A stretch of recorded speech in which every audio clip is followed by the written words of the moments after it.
과거에 활동한 여배우들 중에는 더 성장할 가능성이 있음에도 운이 안 맞거나 결혼과 이민으로 인해 연기 경력이 중단된 케이스들이 많습니다. 걸그룹 트와이스의 멤버 사나가 닮았다는 이기선도 그 예 중 하나입니다.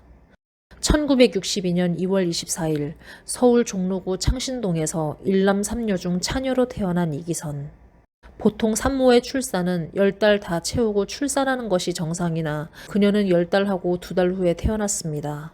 당시 그녀는 2.4kg의 미숙아로 태어났고 그 때문인지 몸이 항상 허약 체질이었습니다. 그의 아버지는 운수업을 했는데 그녀는 이런 아버지 덕에 남부러울 것 없이 자랐습니다. 풍요로운 환경 속에서 그녀는 6살 때부터 미술학원에 다녔는데 그림에 소질이 있어 숭인국민학교 1학년 때는 전국 어린이 미술 실기 대회에서 입상을 받았습니다. 하지만 4학년 때 아버지의 사업 실패로 이사를 할 수밖에 없었고 그 때문에 인왕국민학교로 전학을 가야 했습니다. 아버지의 사업 부도는 그녀의 성격과 주변 환경을 다르게 만들었습니다.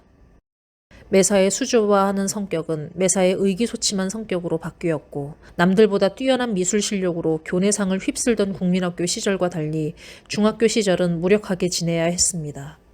집안 형편으로 대학 진학을 이미 포기한 그녀는 고등학교 졸업 후 은행원에 취직하여 돈이나 벌어볼 요량으로 정란여상에 입학합니다. 미술학도가 되는 꿈은 꾹꾹 누른 채. 그 옛날 실업계 고등학교는 지금의 위상과 달리 은행, 공무원, 회사 격리 등 안정적인 직장에 들어갈 수 있는 하나의 루트와 같았습니다. 무력하기만 하던 그녀의 삶은 고등학교에 입학하자마자 조금씩 변화합니다. 때마침 입학하던 해에 연극부가 신설되었는데 그녀는 자신의 성격을 바꿔보자며 연극부에 가입을 했습니다. 연극부는 그녀가 탤런트가 되는 큰 발판이 되었습니다. 고등학교 2학년 때 잡지 여고시대 표지 모델로 데뷔, 이후 오리온 초코파이와 성우전자의 모델로 활동했으며 3학년 때는 KBS 공채 탤런트 시험에 응시, 합격을 합니다. 학교장의 허락을 받았지만 교복을 입은 그녀의 모습을 본 방송국 간부가 졸업 후에 다시 오라고 하는 말에 그녀는 1979년 11월 TBC에서 주최한 미스 춘향 선발대회에 참가했고 자동적으로 TBC 22기 탤런트로 입사합니다. 이때 미스 춘향으로 뽑힌 이는 2023년에 작고한 탤런트 이경표. 부모님의 반대는 극심했지만 그녀는 우리나라에서 제일 가는 탤런트가 되겠다는 말 끝에 부모님을 설득, 배우 활동을 시작합니다. 그녀의 첫 출연작은 TBC 어린이 드라마 서울은 내 것이다. 이 드라마에서 그녀가 맡은 역할은 주인공의 어머니 역이었습니다. 어머니 역을 무난하게 소화했다는 평을 들었고 좋은 출발이기도 했습니다. 1980년 방송 통폐합으로 인해 그녀도 자연스레 KBS 식구가 되었습니다. 드라마 억척선생 분투기, TV문학관, 전우 등 단막극과 시츄에이션 드라마에서 주인공을 맡기도 하고 서브 여주인공을 맡았지만 그녀의 연기 생활은 그리 만족스럽지 못했습니다. 저도 집이 서울이에요. 국군이 서울을 탈환할 때 놈들에게 끌려와 이 짓을 하고 있어요. 우린 국군이요. 처음부터 짐작했어요. 아니, 어떻게? 어젯밤 이 부근에 국방공 특공대가 나타났다는 얘기를 들었어요. 그녀의 위치는 KBS에서 참 애매했습니다.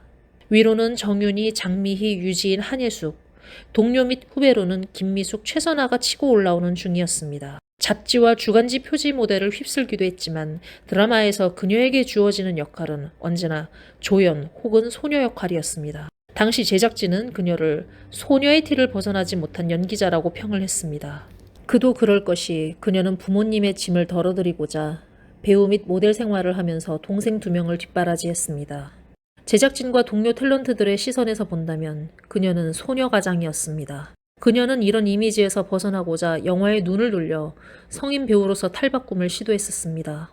그녀는 총 3편의 영화에 출연했는데 그중 깊은 밤 갑작이란 영화는 꽃신과 소나기를 연출한 고영남 감독의 작품으로 당시에는 흥행 실패로 묻혀진 영화가 되었지만 2018년 부천국제 판타스틱 영화제에 공식 초청작으로 선보인 후 9월에 리마스터링하여 재개봉, 네티즌들 사이에 한국식 호러 걸작이라는 재평가를 받은 작품입니다. 그러나 그녀가 출연했던 영화 3편은 흥행에 참패했고 결국 그녀는 드라마로 복귀해야 했습니다. 1984년 2월, 이때 만난 사람이 가수 김연자의 소속사 사장인 유수태. 유수태는 이기선을 두고 이렇게 평을 했습니다.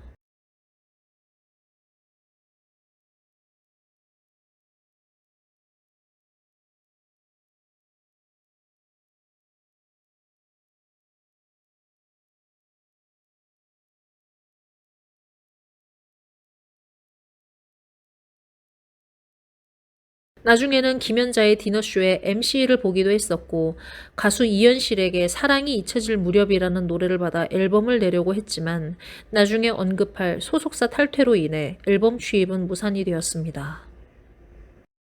1984년 5월 22일 영화감독 출신의 PD 김송원은 이기선에게 MBC 베스트셀러 극장 겨울의 빛에 출연을 해보라는 제안을 합니다. 대본을 읽은 그녀는 그 자리에서 바로 캐스팅 제안을 받아들였고 자연스레 MBC로 이적을 감행합니다. 당시 그녀의 소속사는 이적을 반대했는데 입장차를 좁히지 못하여 계약을 해지합니다. 그러나 실질적인 계기는 따로 있었습니다. 바로 폭행 사건이었습니다. 1983년 11월 19일 이기선은 TV문학관을 촬영하기 위해 한복을 입고 있었는데 PD가 치마가 너풀거리니 허리띠를 매라고 하자 그녀는 옆에 있던 한 스텝에게 허리띠를 찾아달라고 부탁을 했습니다. 그러나 그 스텝은 누구한테 명령을 하냐고 내가 직접 찾아서 매라고 거절을 했습니다. 20일 새벽 이기선은 한 씬을 찍기 위해 촬영을 준비하고 있었습니다. 마침 엑스트라가 부족한 탓에 그 문제의 스텝이 대신 엑스트라로 출연을 했는데 그녀는 그 스텝에게 저쪽에 가서 연기를 해달라고 하자 그 스텝은 내가 뭔데 이래라 하냐면서 그녀의 뺨을 때렸습니다. 결국 그녀는 이런 상황 속에서 출연을 못한다고 집에 가겠다고 선언했고 PD는 그녀와 스텝을 달래는데 애를 먹었습니다.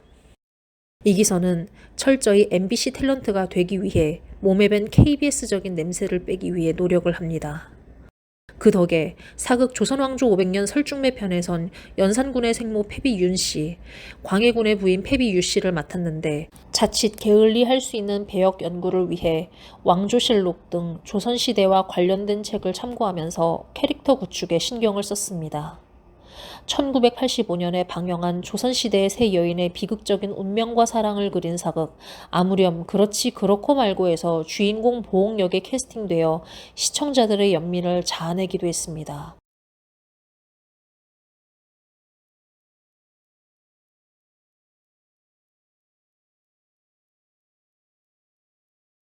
이때 공동주연으로 캐스팅된 배우들은 이미숙과 김용선. 그녀가 KBS에서 피지 못한 날개를 펴는 순간이었습니다. 저는 아무렴 그렇지 그렇고 말고란 사극을 구해서 보고 싶었지만 자료 미 확보로 판매할 수 없다는 답을 받았습니다. 그녀에게는 노력을 해도 벗어나지 못하는 것이 있었습니다. 바로 학력이었습니다. 그녀는 한 잡지와의 인터뷰에서 자신의 자존심을 침해받게 만드는 일이 대학교 얘기라고 했습니다. 1970년대 중반까지는 연기를 함에 있어서 학력이라는 게 거의 필요가 없었습니다. 하지만 공채 탤런트 및 방송국 직원 제도가 활성화되면서 동문들끼리에 밀어주고 땡겨주는 일이 심해졌습니다. 이것은 연예계를 떠나 어딜 가도 마찬가지입니다. 동료 선후배들 사이에 대학교 얘기가 나오게 되면 고등학교 졸업이 끝인 연기자들은 소외감을 느꼈습니다.